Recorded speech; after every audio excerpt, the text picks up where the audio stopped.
सिद्धार्थ जो कि इंडिया में पहली बार एरियल एक्शन फिल्म्स को इस मूवी के जरिए इंट्रोड्यूस करने जा रहे हैं, वो भी इस मूवी को लेकर काफी एक्साइटेड हैं और फिलहाल इस मूवी की स्क्रिप्टिंग पर काम कर रहे हैं और उनके इस काम में उनकी मदद एक्स आर्मी ऑफिसर रेमोन भी कर रहे हैं, जो अपनी आर्मी एक्सपीरियंस की मदद से इस मूवी की स्क्रीन प्ले पर आनंद की मदद कर रहे हैं और साथ ही वो उनके साथ राइटिंग क्रेडिट्स भी शेयर करने वाले हैं। उन्होंने हाल ही में आई मूवी लाल सिंह चड्ढा में भी काम किया था और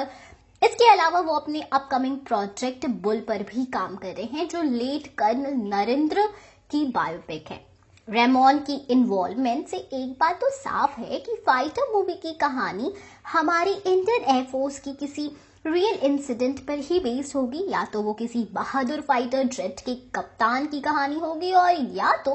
वो किसी खास वॉर के दौरान की कहानी होगी जिसमें एयरफोर्स जवानों ने हमारे देश की रक्षा की थी, जैसे कि हमने उरी में देखा था। इस मूवी में 1965 में हुई वॉर की कहानी भी दिखाई जा सकती है, जिसमें हमारे देश ने काफी कुछ सहा भी तो दुश्मनों को सबक भी सिखाया था। इसके साथ ही ऋतिक के लिए फाइटर मूवी में एक 12 डेज का ट्रांसफॉर्मेशन प्लान बनाया गया है। ऐसा सुनने में आ रहा है कि स्पेशल प्लान में सबसे ज्यादा उनके वेट को लेकर डाइट्स और एक्सरसाइजेस रखी गई है, क्योंकि विक्रम वेधा के लिए उन्होंने वेट गेन किया था और अब फाइटर के लिए उन्हें वेट लॉस करना होगा। जैसा हाल ही में सिद्धार्थ आनंद की इस साल की टॉप मूवी पठान के लिए जॉन अब्राहम ने वेट लॉस किया था, अब ऋतिक की बारी है और सुनने में ये भी आया है कि इस ट्रेनिंग में वो एक जवान की ही डाइट फॉलो करें और इस ट्रांसफॉर्मेशन प्लान के साथ ही उनकी एक स्पेशल ट्रेनिंग भी शुरू हुई, जिसमें वो एक जवान की तरह फाइट करना सीखेंगे,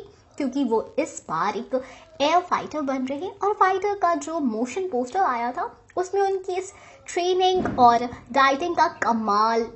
दिख ही रहा है। साथ ही अगर हम इस मूवी में अनिल कपूर के किरदार की बात करें तो उनके किरदार को लेकर दो पॉसिबिलिटीज आती हैं। पहले तो वो मूवी के विलन का रोल प्ले कर सकते हैं और या तो वो इस मूवी में ऋतिक के किरदार के एक बड़े सपोर्टिव किरदार नजर आ सकते हैं। खैर, अब आप बताओ आप कितने एक्साइटेड हो फाइटर को लेकर। हम फिर मिलेंगे एक नई वीडियो के साथ, तब तक खुश रहें एंड सेफ रहे। Bye bye.